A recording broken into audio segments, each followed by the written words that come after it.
A 90-pound American bully that everyone said was too damaged to save wouldn't stop barking at his family's garage door every single night at exactly 2:47 a.m. For 7 days straight, this rescue dog refused to sleep, refused to eat, and refused to leave that garage door. What this family discovered on the 8th morning will make you check your house right now. This is Tank, and this is the story of a guardian nobody believed in, until one terrifying night proved them all wrong. Tank wasn't always obsessed with garages. He was barely alive when the shelter found him. A high-kill facility in Ohio pulled him from an abandoned warehouse where he'd been chained without food or water for weeks. His ribs showed through scarred skin. One ear was torn. The chain had cut so deep into his neck, it left permanent grooves that would never heal. When the Martinez family walked into that shelter looking for a family dog, the staff tried steering them toward the puppies. "That one's intense," the director said, nodding toward Tank's kennel. "He's been returned twice. People say he's too protective, too aggressive." But Maria Martinez saw something different.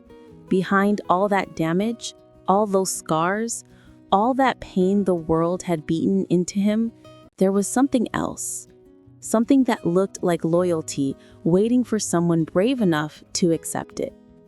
"We'll take him," she said. Her husband Carlos wasn't convinced. "We have 2 kids, Maria. That dog looks like he could break through walls." Maria knelt down in front of Tank's kennel.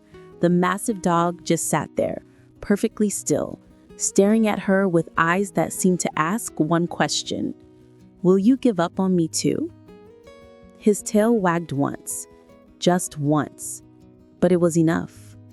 Tank came home that Friday with clear rules. He stays in the backyard at night. No exceptions. Their kids, 8-year-old Emma and 5-year-old Lucas, were instructed to give him space. "He needs time to adjust," Carlos said, installing a heavy lock on the garage door that connected to the house. The first week was quiet. Tank ate his meals outside, slept under the porch, and barely made a sound. He never barked, never jumped, never showed aggression. But he watched, always watching, especially the garage. Then the barking started. Week 2, night 1, 2:47 a.m. Tank's barking shattered the silence. Not aggressive barking, desperate barking, the kind that sounds like a warning you can't ignore. Carlos stumbled outside in his boxers. "Tank, quiet! The neighbors are going to call the cops." But Tank didn't stop. He was planted in front of the garage door, his massive head low, his body rigid, barking at that door like something on the other side was about to kill them all. Carlos checked the garage. Nothing. Empty. Just their car, some boxes, the water heater humming in the corner. "There's nothing here, boy. Go to sleep." But Tank refused to move. Night 2, 2:47 a.m. Same spot, same desperate barking. Night 3, the neighbors started complaining.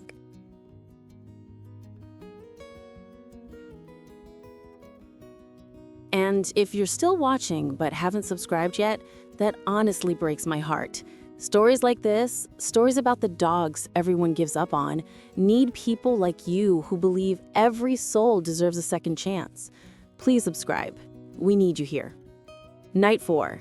Carlos called the vet. Maybe he has dementia, some kind of anxiety disorder? Night 5. Maria tried sleeping pills for Tank. He wouldn't take them. Night 6. Carlos installed a camera in the garage, thinking maybe there were rats or raccoons Tank could smell. The footage showed nothing, just an empty garage, just a water heater, just silence. Night 7. The entire neighborhood was fed up. 3 families had filed noise complaints. 1 threatened legal action.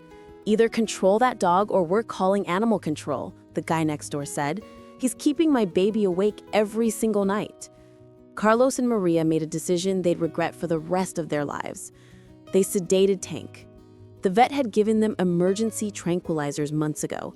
just in case Tank ever became uncontrollable. That 7th night, at 10 p.m., they gave him the shot. Tank fought it. He tried to stand, tried to get to that garage door, but the medication was too strong.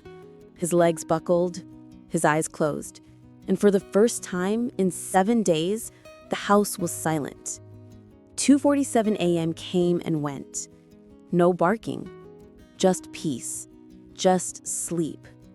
Until 5:30 a.m., Maria woke up to a smell, something burning, something wrong. She shook Carlos awake. "Do you smell that?" They ran downstairs. Smoke was seeping through the garage door, the door Tank had been barking at for 7 straight nights.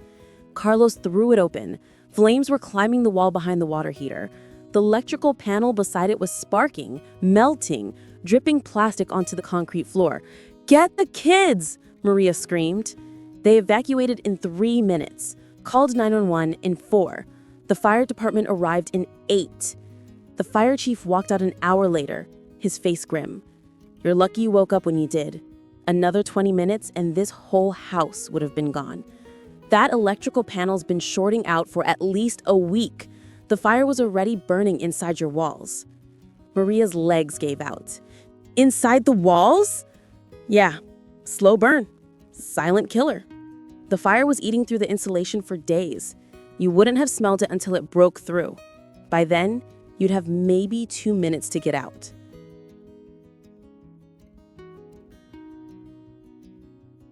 She turned to look at Tank, still groggy from sedation, lying on the lawn with barely open eyes.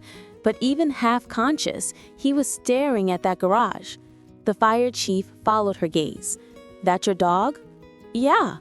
"He been acting strange lately?" Maria's voice cracked. 7 days straight, every night, 2:47 a.m., barking at that garage. The fire chief knelt down in front of Tank and saluted him. "This dog saved your lives.